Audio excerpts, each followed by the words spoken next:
Hello, everyone, and welcome to the It's Emily Show. I am here today with an inspiration, a woman who has dramatically shifted me, and I don't think she even knows it. I came across Jessie Golden's Instagram account a few years ago when I was really struggling to find, what is my feminine power? When I was searching for ways to be holistic, to be healthier.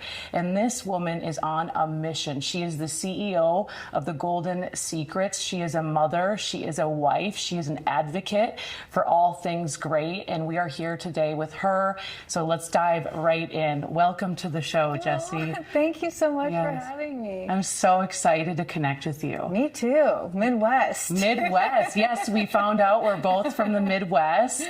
Oh, let's dive right in. Like, who is Jessie Golden, and how did all this begin? Oh, that's a great question.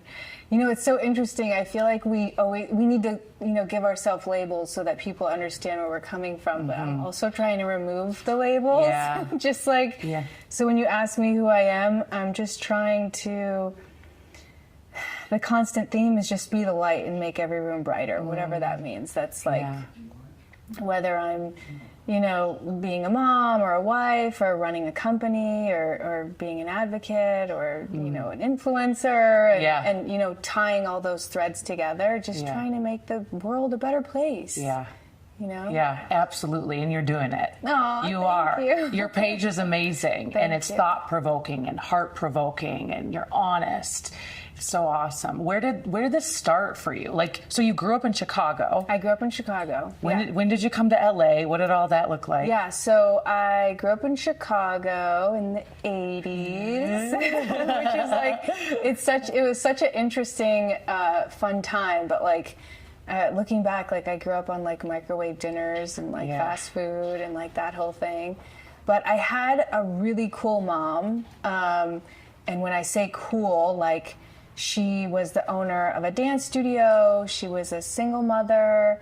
She was a boss, and she really set the page for me of being this dynamic. She was both masculine and feminine in my life because she was kind of the mom and the dad. But she also had so much grace. So her nails were always done. Her face was always on. She was always, but she was also catching fish and doing all these so cool. more masculine things. So she kind of set the stage for who I was, and she allowed me to be me. I was a very unusual kid and always connected to spirit. And she never said, "Oh, you were weird. Stop doing that." She always kind of just was "That's cool, honey," and kind of let me find my way. Yeah. But I grew up dancing in her dance studio. Ballet, laid the foundation for everything in my life with learning dedication and practice. And then I actually went to Florida on spring break when I was 17, and I never came home. What? Yeah, I just was over Chicago, over the cold, I get it. over it felt so small-minded to me, and I just was ready to get out, and went to Florida. And I had gone a lot, obviously, growing up, a lot of people, I think, in the Midwest, vacation in Florida.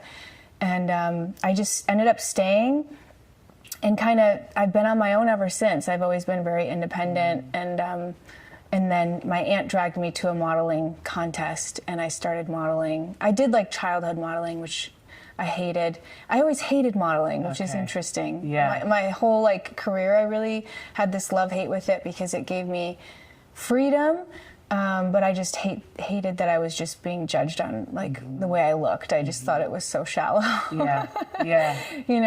So, but I ended up modeling basically my entire life. That's why I ended up coming to California. When I was 21. I eventually came this way and continued to model. And then I unexpectedly got pregnant when I was 26. Okay. Gave birth to my amazing son, who's now 18. Wow. And he's so gorgeous. Yeah, thank you. Yeah. He's such a good human. He's my greatest teacher. But yeah, in California, throughout that time period, I also became a certified yoga teacher, holistic health practitioner, and kind of went on this whole path. What really ignited everything else was I was diagnosed with rheumatoid arthritis when I was 29, and that really put me on this path of like just trying to discover like chronic disease and why these things happen to so many people. Right. That's what inspired me to eventually write my book and then eventually create my entire line. That was really the base of where everything stems from. Yeah. Wow. Yeah. What a story. What a story. And you know, how has dealing with RS, like, how has that changed you as a woman? Yeah. It's RA. RA. It's okay. Rheumatoid arthritis. It's insane. I mean, my son is my greatest teacher and RA is my greatest teacher, because there's nothing more humbling than living with a chronic disease. I mean, everybody has experienced what it's like to be sick. Yeah. And when you're sick, nothing else matters. And it puts you right into the present moment and makes you do the work. All of a sudden, I'm going to take care of myself. What do I need to do? I'll do anything to feel better. Yeah. And when you live with a chronic disease, you live in that state. You're such a sensitive barometer, so you constantly have to monitor what you're eating and the people you're around and the decisions that you make, because it shows up on your body. Wow. So it could be a blessing and a curse. Yeah. Like, I choose to look at it as, you know, it's a positive thing, because I feel like it really keeps me in line. Yeah, in tune. Yeah. But I mean, it's been the most humbling, challenging experience of my life, for sure. Yeah, it continues to be. So that really, going down that road, getting into health and wellness, all this, that led to the Golden Secrets. Yeah, I actually started creating my own skincare in high school. Like, I was, she's an entrepreneur. I know. Yeah. I was first introduced to essential oils in high school, and I just fell in love. It was like everyone else was wearing like Calvin Klein cologne or perfume, you know, just whatever. And I was just so enamored by these essential oils, and like that it takes the prana from the plant, and like it also makes you feel a certain way. And I noticed that people around me would feel a certain way when I wore certain things. And I just started creating things for myself. And after I was diagnosed with RA, I didn't walk for like a year of my life. I was really sick, like under 90 pounds, and I had already kind of been in the public eye through modeling. So during that time, there was no Instagram. I think there was MySpace. So it was like hard to get my message out. Right. But a lot of people like wanted to know like what was going on with me. So I created a blog called The Golden Secrets. And my initial reason for doing that was I was getting like MySpace messages and emails of people wanting to know how I was thriving despite this diagnosis, or how, you know, because eventually I was able to, you know, not only walk, but like be on the cover of New York Times and Scorpion and like the craziest yoga positions. And people wanted to know how I was able to do it. And I realized, you know, this was 15 years ago. Nobody was talking about autoimmune disease. Right. And rheumatoid arthritis was associated with like older people. Right. And I thought, wow, like I have to start sharing some of these things, whether it was yoga-based or diet or spiritual practices, anything that had ever helped me, I just would put it on my blog. Yeah. And then eventually everyone was asking, you know, well, what's that scent you're wearing? Yeah. What's that skincare you're wearing? Or what's this? And for years that would go on, and all my potions that I had made for myself were so sacred to me that I didn't want to share. Yeah. You know, You're like, this is my magic potion. Yeah. I was like protective over it. Yeah. And a friend of mine who I really admire in business said, you need to start bottling that stuff. Because every time we would go out, he would hear people compliment me on the scent or something I had on. And he's like, you really need to bottle that stuff. And I thought, that is the dumbest idea ever. And I sat with it, and I thought, you know what, like, I really felt like at that point, like my entire mission was to just share tools that had been working for me. And these were one of the main things in my daily rituals that I had been doing for years. So I'm like, of course I have to share it with everyone, you know? So I had no intention on being the owner of a skincare brand. Like, it wasn't, I would have never thought in a million years, but supply on demand, I guess. You know? Yeah. What year was this? So I launched my first product, I think it was like 2015. Okay. But it was just, I had like one product, and I think it was on Etsy. Like I wasn't really, you know, I was just kind of dabbling. But in 2019, I was like, okay, this is not a hobby. This needs to be my full-time attention. So in 2019, I like Which is cool, because I think that's around the time I found you. Oh, really? Yeah. It just I remember just seeing these gorgeous imagery, your social, all this stuff come out. And thank you. Yeah. What has that been like, being a CEO, being a business owner while you were raising your son? You know, is it from home? What does that all look like? Being a business owner is no joke. I know. I get it. I don't know. Yeah. I mean, I guess I am made for it, but had I known, I don't know if I would have chose it. Right. To be honest with you. Get it.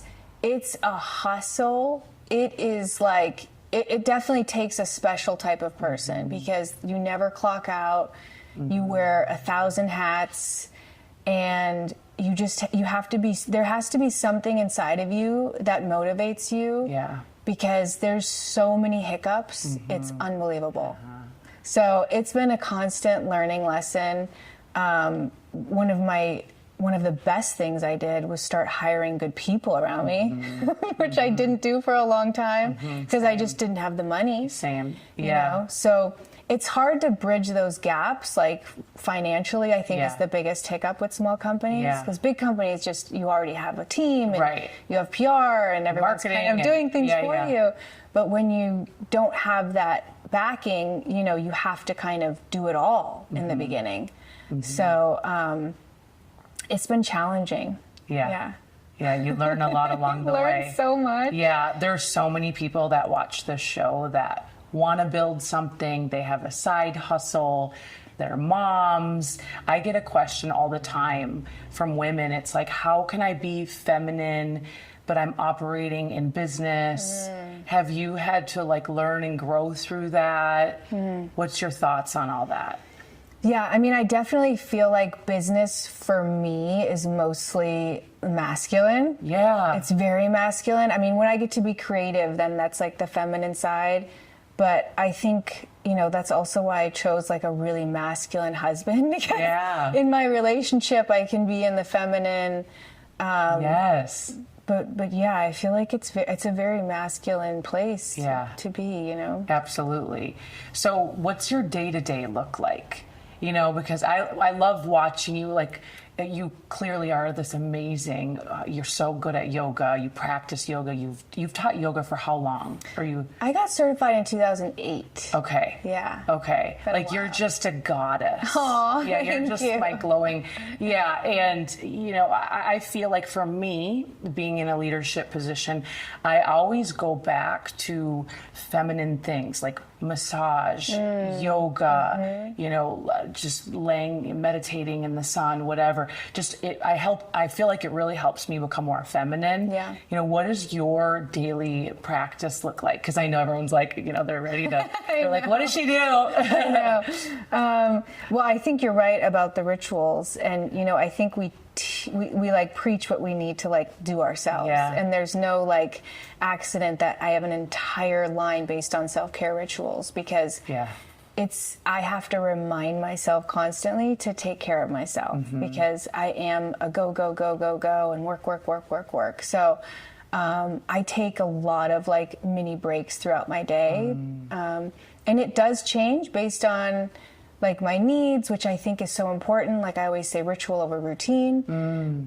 So just checking in with yourself and seeing what your body really needs. Routine is more like a mindless robotic act that you do no matter what. Yeah. But a ritual is like an intention that you put into it, and has more mindfulness behind it. But a couple things that I pretty much do regularly is, especially right now, is I've been getting up by making adrenal cocktail, which is like this. It's basically orange juice with like some little extra things in there. And then I make my coffee and I go outside. Like, number one thing, getting outside, first light, opening my eyes to the sky, letting my body receive the sun. Like, I usually bathe naked. I have this little sunroof. I learned that from you. Oh, good.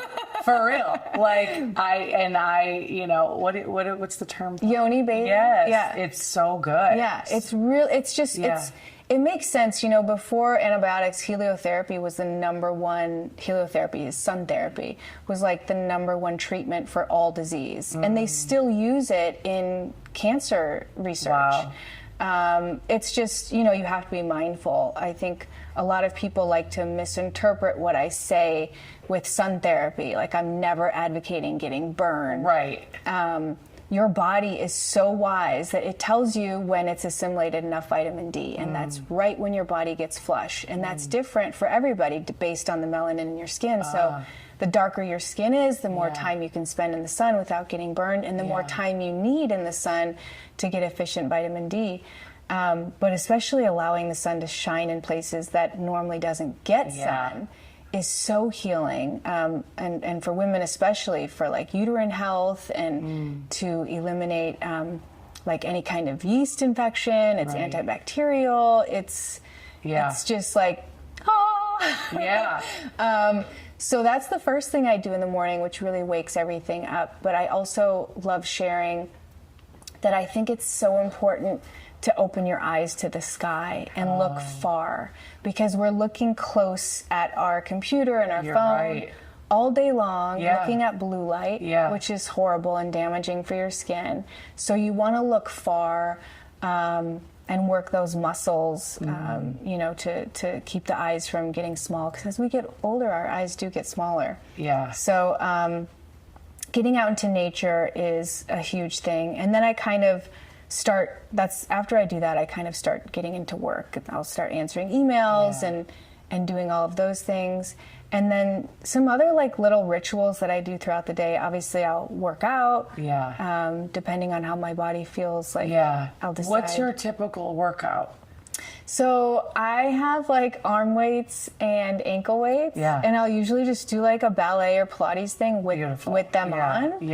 I'm trying to add some more weights to my workouts lately, because I think as you get older, you lose muscle mass. So I also have like 8-pound weights that I'll just do like arm exercises and just like checking my posture, because I am on my computer a lot, so I'll take a lot of breaks and stretch and just open up. I'll hang upside down. Hanging upside down is one of my favorite things. I see you do that. Yeah, that's one of my favorite things to do. You can get a yoga swing and pretty much hang it anywhere. Okay.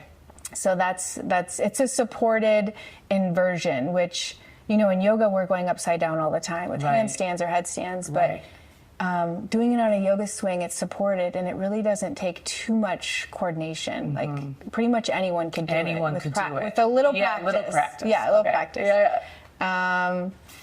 And then, you know, I have my red light. I do my red light every other day with a meditation. I'll choose like a visualizing meditation. I'm back on Dr. Joe Dispenza right now. He's just, you know, he's just so good. If anybody needs any free like meditations, go on YouTube. There's so many of his. Amazing. Just 30 minutes, tune out. So I'm back on him right now. But I think the main point is just taking those micro breaks and getting out into nature is what really helps me. Stay balanced and actually be more productive. Like Joe Dispenza says this, like, if you don't have 30 minutes to meditate, then you should meditate for 2 hours. Like, it's true. If you don't have 30 minutes, you don't have a life. Or, you know what I mean? You need to take that time. It's so true. It's so true. And I feel like when I started to practice that, it was less forceful. Like, you know, when I first started my business, first couple of years, I was like, go, go, go. And it felt so forced, and I just felt like myself just depleting. And it's like, it doesn't have to be this way. Like, you're really actually going to end up being more productive if you have the power of the pause. I feel like you're more creative too. Like, you go for a nature walk and you just get that download, and maybe if you feel funky about an email that came in or a weird Instagram person, it's like you can reset, reset yourself, and it's just so powerful. It's so true. Yeah. I agree. Oh my gosh. Yeah. So recently, well, I don't know how recent it was, but you found love. Yeah. And it's just been so beautiful to watch. Oh, thank you. Yeah. Tell us a little bit about that. It took a hot minute. Yeah, I get it, girl. Yeah. Yeah. I love sharing that too, because I think it's so many women are like, thank you for sharing. Like, I didn't find my partner till I was 39, you know? I mean, I was married previously, and me and my ex-husband are still best friends. I'm so proud of that relationship. Yeah. Like, we were always best friends. Yeah. And it actually made other people feel kind of weird. They were like, how are you guys, like, what is going on here? But it was a very, like, divine separation. But yeah, I was, and then I had a bunch of horrible relationships, you know, which I've shared a little bit about, and I think I probably will share more in time, but like not healthy relationships at all, and quite embarrassing, being this empowered woman and being in such an unhealthy relationship. Like, it just goes to show you how manipulative abusive relationships can be. Because looking back on it, I'm like, wow, like, I wasn't even myself, you know? So I made a conscious decision after that last relationship to just really focus on myself and heal myself and love myself. Yeah. And something that I read just like shifted everything for me. It was like, the person that's coming in is going to basically treat you how you treat yourself. Yeah. And I was like, oh, damn, I better start treating myself better. Because I was really not. I was, you know, working too much, and I wasn't, you know, taking care of myself. So I really started just loving on myself and raising my vibration and saying yes to more things. Yeah. And I just knew that, like, I wanted to be high vibes because I wanted my partner to meet me there. Yes. I think a lot of people get like sad and like in a space of what I don't have instead of like everything I do have. And then they kind of get the person that's half. Yeah, they get the dud. Yeah, it's like their energy sucks, so they get the lower frequency. So, like, what are some things that you would do to be more conscious of that? Oh my gosh. I mean, just everything. Like, every single decision in my life. I mean, every second of our life, we have a decision of, like, what station we want to be on. Right. That's the coolest thing. Yeah. And the biggest opportunities are when that's the last thing we want to do. And that's when you put on Whitney Houston, you know, or you put on your favorite song, or you call your girlfriend, you shake it out, you dance, you know, you go to dinner, you have to keep moving forward and keep your eye on the prize. But something so crazy, I remember coming to a place before I met my husband where I was completely content. I remember going, oh, I have like everything I need. Like, I don't need anything else. Like, I'm actually fine by myself. And I felt so comfortable and so whole. And then like a week later I met him. Wow. You know? Yeah. So I think it's important to like get to that space. I mean, it's not the end all. I feel like you have a lot of relationships where you might not be in that place and you'll end up doing that work together. Right. But this particular relationship, I'm so grateful because it's the easiest relationship I've ever been in. It's just so good.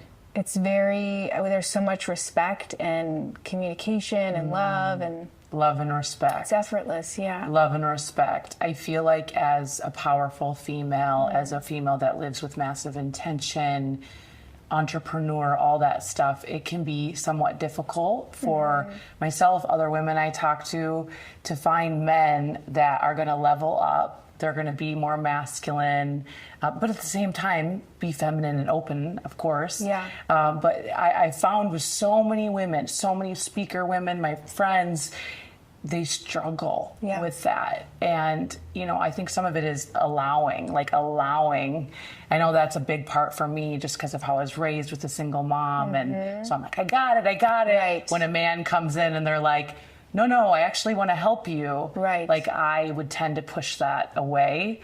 So was that like a learning process? That's a big one. Yeah. Like I did make a conscious effort. I read some book, I can't remember what it was, but it was all about the feminine, masculine. And if you're the masculine, you're going to attract a feminine. Yeah. And I had done that before and it didn't work. Yeah. And so I remember making a conscious decision to allow and be more receiving, even dressing more feminine. Yeah. Like I started wearing more dresses, which I don't usually do. Yeah. And just allowing him to be the man.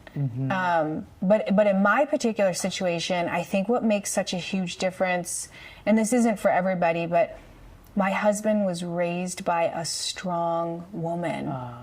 And so he wanted, he asked the universe for a strong woman. Wow. So that's what so I'm so grateful because his mom is like the coolest. And I'm like, oh my gosh, that's like, you know. Oh, and he's an actor. He's an actor, yeah. Okay. Yeah, he plays a Viking. He's literally a Viking. Yeah, he is a Viking. I know I say he plays a Viking, but like everyone that knows him, we're like, you're just playing yourself. Yeah. You know. Yeah. Yeah. And does he practice this holistic lifestyle alongside of you? He does. So I am so lucky. I am not kidding. Like I wrote a list of the man that I wanted and everything was on that list. So he was raised in a very conscious family. Like his dad is enlightened and, you know, his mom started making granola bars for Trader Joe's like in the 80s. Like they're very conscious to the point where he was embarrassed when he was young, like that his parents would have these spiritual circles and, you know, be eating granola bars. But now he's like so appreciative and so ahead of the game. Like he's just so, he's so wise. He's done his healing and he has no problem with like expressing his feminine side and crying and you know it's gorgeous. Yeah, it really is. Oh, I'm so happy for you. It's amazing. It took a minute, but I'm finally here. Yeah. What like tips or advice would you give someone that maybe they're in the single lane right now and they desire what you have? Yeah, I would write a list. I'm so big on lists, like. And when I say write a list, I mean every single attribute that you want in a partner. Yes. Write it out, get clear, and don't think that anything on there is too ridiculous. Yeah. Like good. Everything. And then what I did, because I'm like into little spells, is you fold it up and you sleep on it. You put it under your pillow. Yes. For a night. Okay. And then you put it in a safe place, like your underwear drawer or somewhere, you know, somewhere safe. Yeah. And then you let it go and you surrender and you let the universe like bring it to you. Totally. You know? Totally. So it's a little fun spell to kind of it's intentional. Yeah. It's like your head to, you know, writing it down. You could even probably do a little meditation ceremony with it. I'm so into that. Yeah, so, whatever you want to do to make it more of like a ritual. When I did this list, it was with I had two of my girlfriends over and we all did it together. Oh, it's awesome. And we shared our lists with each other and we made it like a whole thing. And then we all, you know, slept on it that night. And then, you know, sure enough, I'm trying to think, I think we all ended up getting what we wanted. Shut in. Okay, disclaimer. The world's going to be like out there going crazy. Well, if it's in line with your soul's purpose, I believe it will come. Oh, wow. Yeah. That's powerful. Yeah. Wow. How did you learn that? Like, have you always been this way? You know what? I've always been like, I think back about it, and that's why I think back to, I'm so grateful that my mom was the parent that she was, because I feel like all of us come in so connected to the other side and knowing a lot. And then I feel like school and society and all of these other things kind of detach us from our spirit. And then we spend the second half of our life trying to reconnect to spirit through meditation and yoga and through all these things. So I feel like I've always been really connected to spirit. And I always had a hard time being a human. Being grounded in this body. How do I use this body in this life to be like the best I can be? And that I always feel like was my struggle. But like the spiritual stuff just always, I was always into it and drawn to it, and it felt like home. You know? I can relate to that for sure. Like sometimes when I'm out there in the world, I feel like an alien. Yeah. You know, are you an empath? Are you an introvert? Oh, yeah. Both. Yeah. Same. I mean, I did, when I first did my blog, what was that, like 15 years ago, I was writing blog posts on being an empath and 100% an introvert. Like there's this beautiful story that I love talking about, introvert and extrovert. It's like an introvert goes out of the house with all their money in their pocket and comes home with their pockets empty. Yeah. And an extrovert goes out with no money and comes home with all the money in their pocket. That's such a good way to phrase it. Wow. Yeah, and it's just like a different energy, but you learn to like figure out what works for you. Because when I'm around certain people, I don't feel that way. Yeah. I actually do get energized. Yeah. It's just certain people. So as you get older, you learn to set boundaries. Yeah. And it's okay. Like boundaries are okay. Yeah. It doesn't mean you're a bad person, Oh, they're so good. Yeah.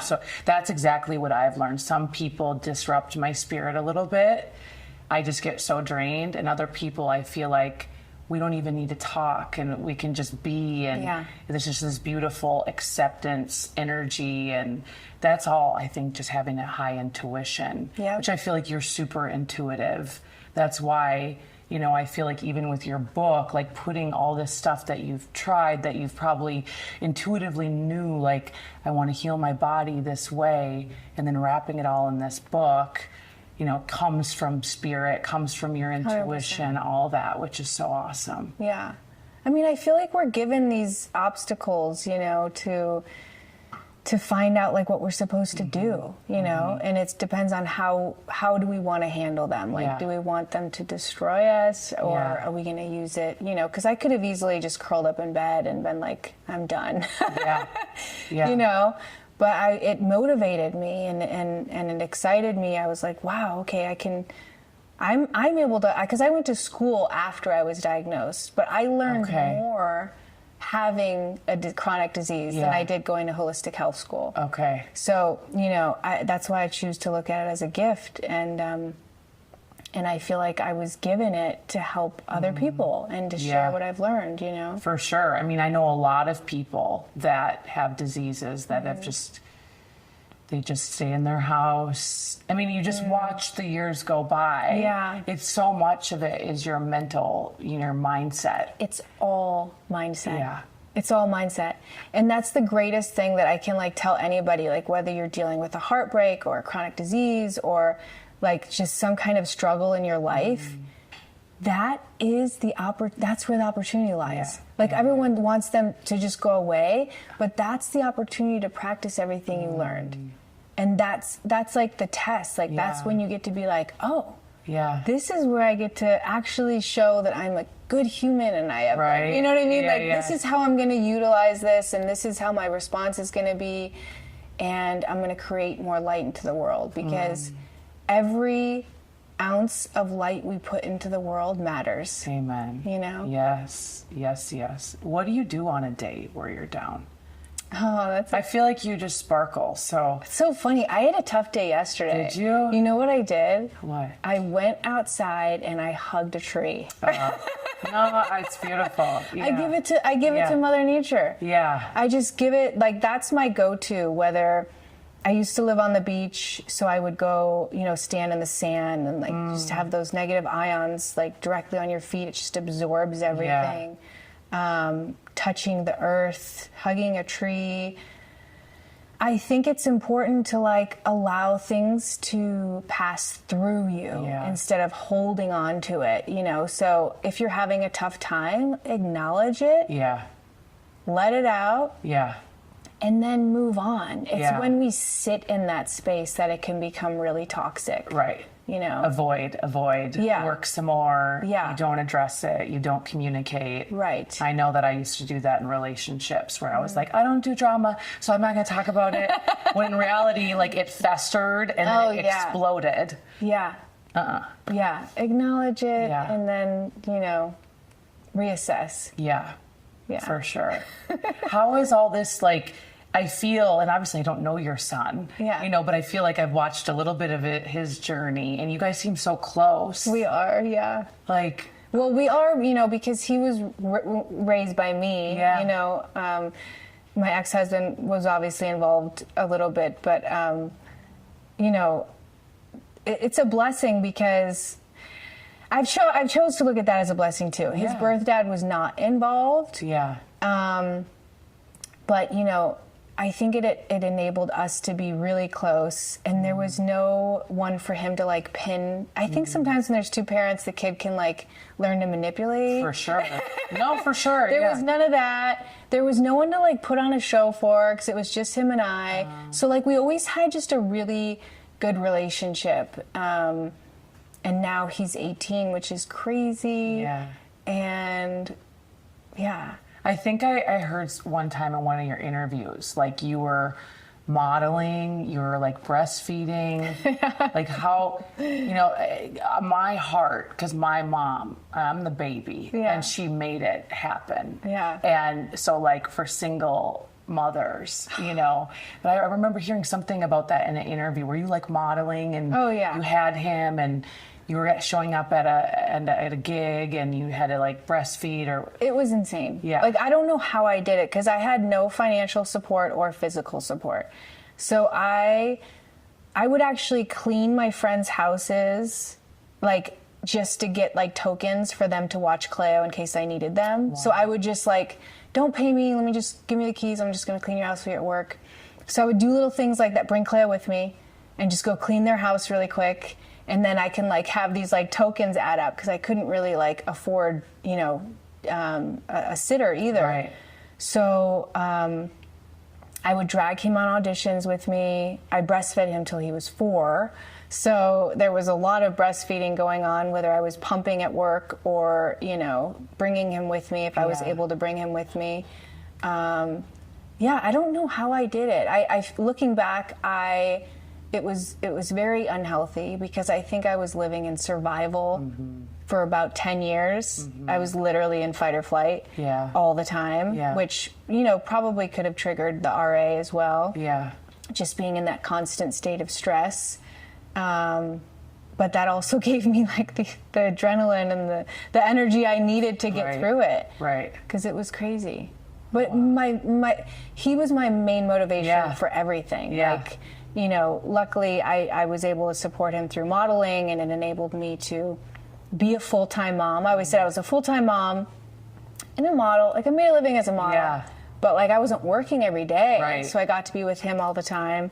And then, you know, the hardest time was actually when I started the Golden Secrets, and thank goodness he was older and, you know, had his own friends and was busy doing his own thing, because, you know, I was working a lot trying to create that. Oh, well, you're a beautiful role model. Yeah. Oh, thank you. I mean, that's the thing. I talk to my mom sometimes, and I took her, like, my mission now is to give back to her, you know, and she had a moment and she like cried with me and she's like, I'm so sorry I wasn't there more. And I'm like, Mom, I learned my work ethic and I learned how to love because of you. Like, love deep and just make something out of nothing. Yeah. You know, it's like, it's what they catch, you know? Oh, it's so true. I think parents are so hard on themselves. And I even have to remind myself, but like, even Kaleo like chose this life and to not have his birth dad. Because for a long time I tried to make that work, and then I eventually realized, well, I can't control this other human if he wants to be in his life or not. You know, that all I can do is be the best mom I can be. Right. But those set of circumstances that he was given is what actually created the amazing human he was. And that includes like you were just saying, like me being a single mom. Looking back, I'm like, oh, I wish I could have enjoyed some of those moments a little bit more or been more hands-on. Yeah. But I don't know if he would have been as independent as he is now. Right. You know what I mean? Yeah, totally. So there's like those things where you're like, you know what? This is the way it was supposed to be. Yep. Everything is always working out. Yeah. Yeah, that's so good. Oh, we'll switch gears like a little bit because I'm so obsessed with your products. The packaging is unbelievable. The oils. Thank you. What does this body oil do? You know, I'm into gua sha. I see you have a gorgeous stone. Thank you. I'm actually. I also saw you have like body gua sha. Like, yes. we need to talk about that. Yeah. Yeah, like all this stuff is Yeah. supernatural. It's like you're aging backwards. Okay. Yeah, and you do this all so naturally. Thank and you. so, and obviously some of these tips are in the book, right? What's all in the book? That's mostly, it's so interesting. There's not so many like beauty things, but obviously if you're healthy on the inside, like that's also going to shine out on the outside. But there's a lot of like unconventional practices in my book that I talk about. A lot of unusual rituals that you can do at home, which are really cool. Some fun recipes like color therapy and sound therapy and wearing jewelry, what it means in your body, and like some really cool things that still aren't talked about that are really fun. But whether it's my book or the products, everything's really based on Mother Nature and ancient wisdom. Like I didn't like invent anything new. I just took from ancient formulas that have, been around forever, and using oils like heliochrysum and rosehip and all, beautiful plant botanicals, and everything's organic and natural and non-toxic. And the gua sha stones, I was first introduced to body scraping when I was healing with rheumatoid arthritis. My Chinese medicine doctor would use gua sha on my hands to bring blood to the surface. So they believe that wherever you have stagnant energy, stagnant blood flow, that's where like the issues are, whether it's like a sore joint or an issue in the skin or a bruise or even cellulite stretch marks. It's like a break in the chi, like the vital life force. So gua sha originally started with body scraping, and then we kind of turned it on to with the face and everything. But the stone that I chose to use was the same stone that it was originated with, bean stone.